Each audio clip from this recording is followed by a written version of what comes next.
In this video, we're going to be taking a first-hand look at the DP200 Double Pulse MIG Welder. This is a new machine being produced by YesWelder, and it has new features never before seen on previous YesWelder products.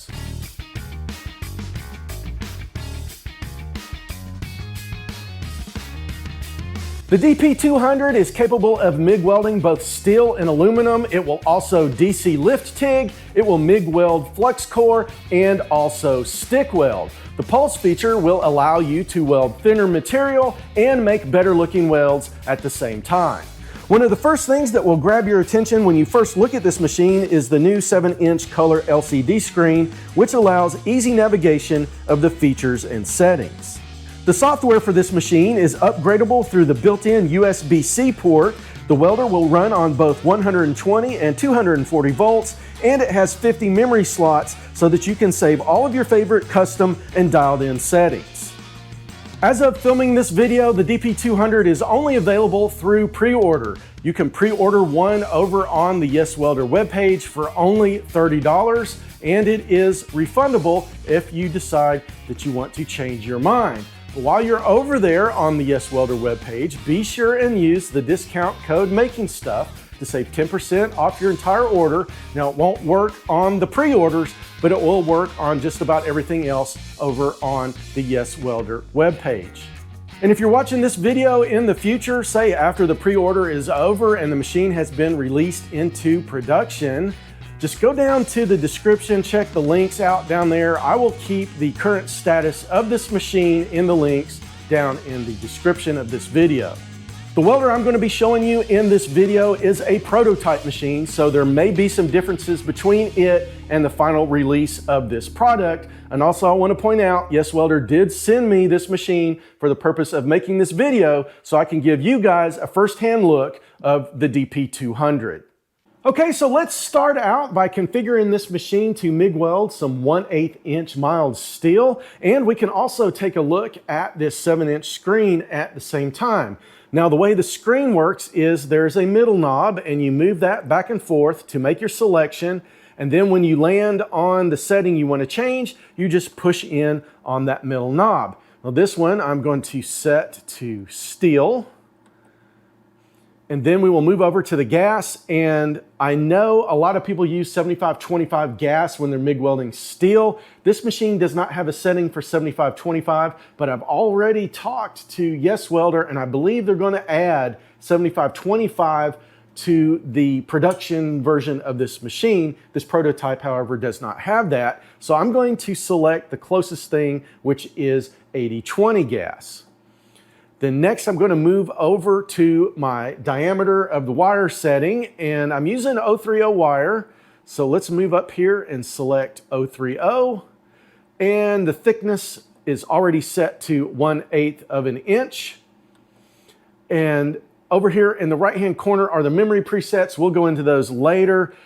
Right here is the trigger, and if I click on the trigger, it's already set on 2T. Oh, and I hit the wrong button. If I go in on the trigger, you can see it's got 2T, 4T, spot, and then something called S4T. I have no idea what S4T trigger does right now, but I will find out and hopefully later be able to tell you what it does. But for now, we will select 2T. The torch is set to MIG, and then this is something that is pretty neat on this machine. It's a gas check. So if I push this in, it will open the gas nozzle. So this will be great for this machine because it's a first time setup, and I want to purge all of that air out of the gas line. And it leaves that valve open until I push it again.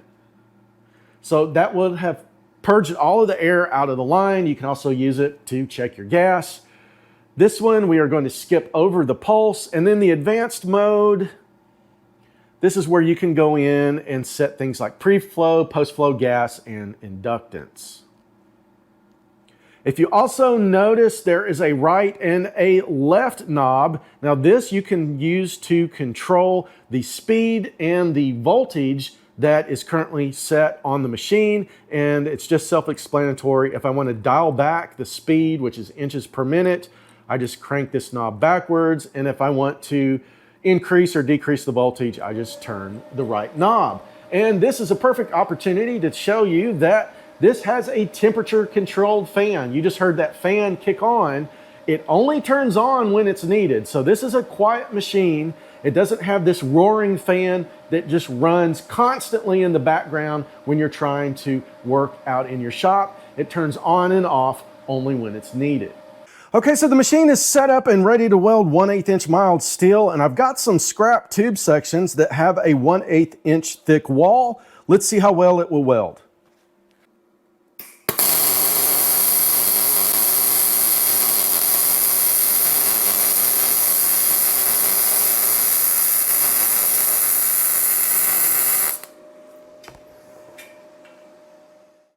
And that's not bad for straight out of the box first time welding using the automatic settings. Let's move on to something else. Next up are some 16 gauge coupons that I cut out of some scrap metal. Let's see how well this will weld.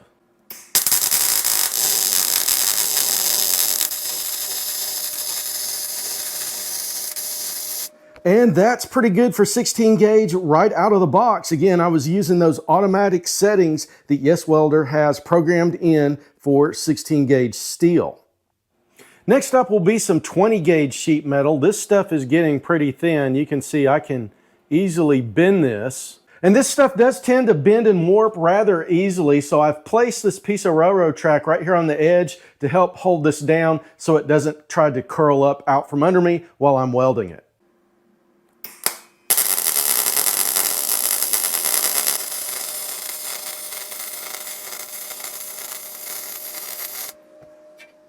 And again, YesWelder is killing it with the straight out of the box settings. This is the 20 gauge sheet metal. You can see it did burn through just a little bit. It got a little hot on the backside, but other than that, this looks really nice. I am going to see if I can't dial this in a little bit, see if I can't get just a little bit better weld.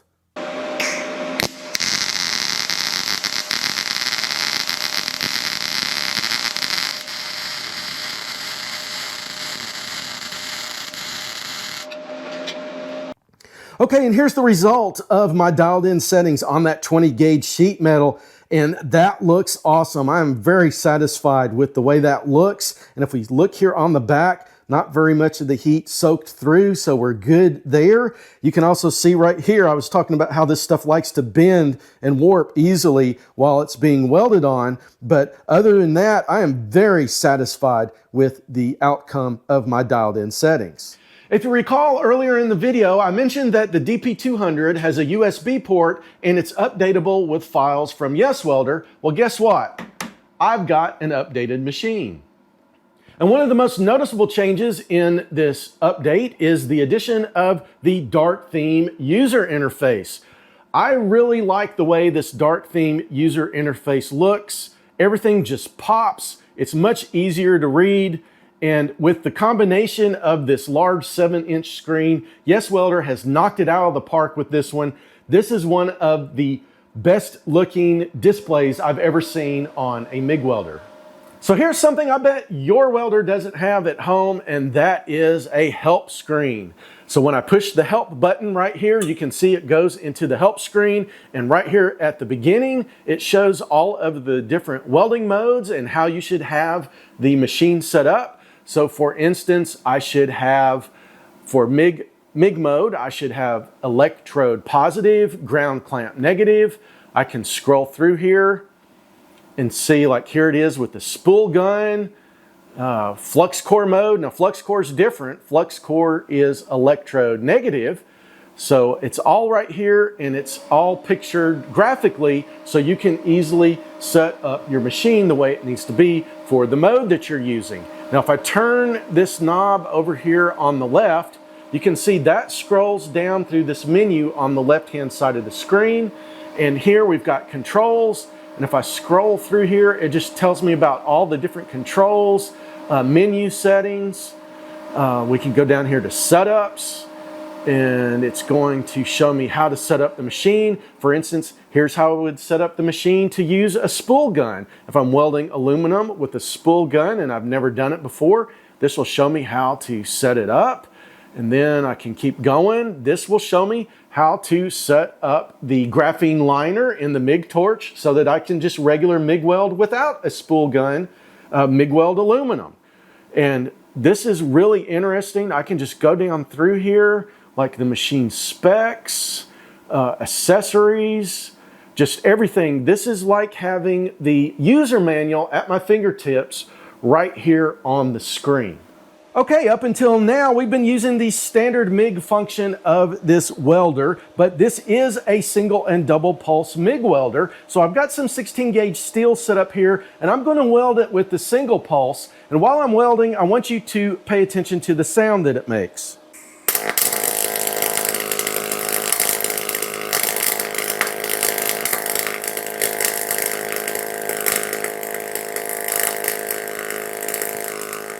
And here's what those single pulse results look like. That is an amazing job. If we look here on the bottom, you can see it didn't burn through. If we look on the back, that looks okay. That is an awesome job for that single pulse setting. So I know very little about single pulse and double pulse welding and how they work. YesWelder has made a pretty good article explaining the difference between single pulse and double pulse welding and the pros and cons of using those. And if that's something that you're interested in, I'll put links to that article down in the description of the video. So if you were paying attention to the sound on that single pulse weld, you probably noticed that it made a buzzing noise instead of that typical sizzling bacon noise that you hear when you're MIG welding steel. And the reason for that, the buzzing was the pulse that the welder was adding to the current while I was making the weld. Okay, so let's move on to the double pulse welding. Again, I've got the 16 gauge steel here, and I'm going to double pulse MIG weld this. And again, pay attention to the sound while I'm welding.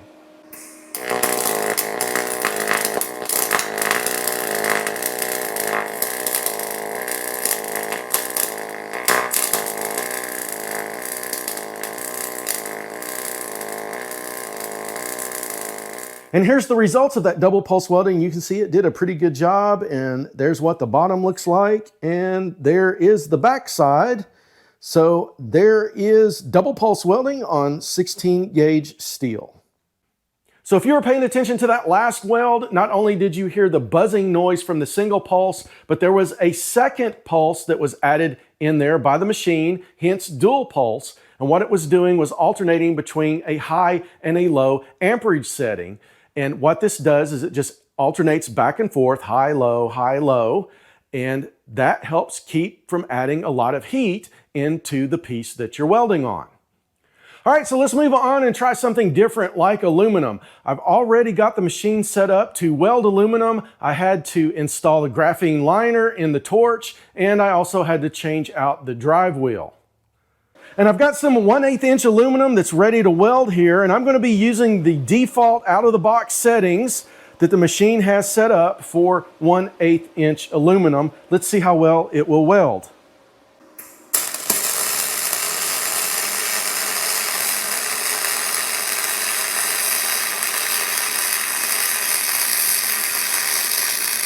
Okay, and there is the result of the 1/8 inch aluminum out of the box. You can see it didn't go through the back or the bottom, but I'm not a big fan of this setup because it acted more like a spray arc. So what I'm going to do is dial this in and see if I can't get a more traditional style weld that I'm used to with welding aluminum.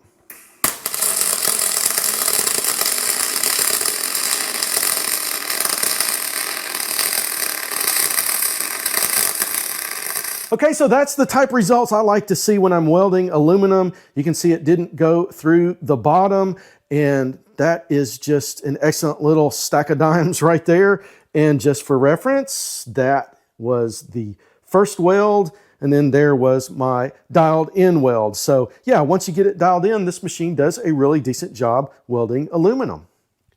And now that I've got those settings dialed in for 1/8 inch aluminum, this would be a good time to show you how to save those settings. So if I go up here to the upper right-hand corner and select memory, it will go into the memory menu. And if I'm not mistaken, I believe there's 50. Yep, there's 50 memory slots that I can save settings into. So I'm just going to punch that middle button one time, and it just saved these settings that I've got right here.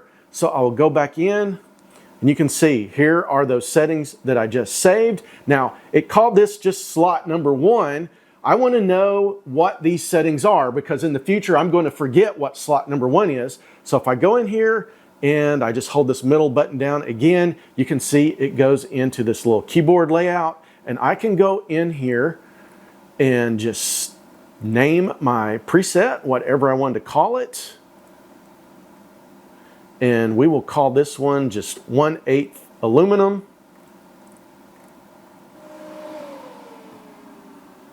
And there we go. You can see that it has renamed this to 1/8 aluminum. And if I exit out, I can go back in here, and you can see I can scroll through here and see all of my different settings with the names, and now I will know what is in each slot. And while I've got my machine dialed in for 1/8 inch aluminum, this would be a good time to point out that the DP200 is compatible with the YesWelder spool gun. So if you're like me and you prefer to use a spool gun when you MIG weld your aluminum, you're in luck, because this will work with the DP200. Now, it's not included, it is sold separately, and if that's something you're interested in, I'll put links to it down in the description. And it's really easy to get set up and welding with that spool gun. All I need to do is swap it out for the MIG torch on the machine, come down here on the menu and select spool gun. And I've got some scrap 1/8 inch aluminum set up here. You can see right here in the middle, there's already a little booger on it, but that's okay. I'm just gonna run right over the top of it. Let's see how well it will weld.